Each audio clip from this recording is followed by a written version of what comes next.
Hello everyone, my self Hiral Patel. મેં recently મારી એન્કલેક્સ exam pass out કરી છે થ્રુ રુદ્ર એકેડેમી. વિધિન 6 મંથમાં મેં મારી એન્કલેક્સ એક્ઝામ ક્લિયર કરી છે. 4.5 મંથમાં મારો કોર્સ કમ્પ્લીટ થઈ ગયો હતો. ત્યારે હું એમ રિકમેન્ડ કરીશ જે દિવસે જે ટૉપિક ચાલે છે એ ટૉપિક પ્રોપર ક્લિયર કરી દેવાનો. તમને એનો કોન્સેપ્ટ ક્લિયર હોવો જોઈએ કે શું ટૉપિક શું કહેવા માગે છે.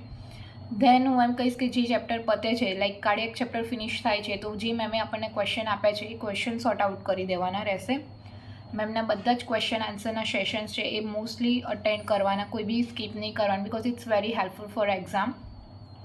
પ્લસ મેં એક નોટ્સ બી બનાવી હતી મેડિસિનની, જે મેમની જ મેડિસિન હતી, જે મેં મારી નોટ્સમાં લખી હતી અને જે હું ડેલી બેઝિસ પર વાંચતી હતી. અને પછી મેં 2 મંથનો ગેપ લીધો હતો એક્ઝામની પ્રિપેરેશન માટે. એમાં મેં 4 ટાઈમ રિવિઝન કર્યું હતું. ધેન લાસ્ટ 2 મંથ મેં growth and development, medicine, diet and precaution, આ 4 વસ્તુ હું રેગ્યુલર બેઝ પર વાંચતી હતી, બિકોઝ ઇટ્સ વેરી હેલ્પફુલ.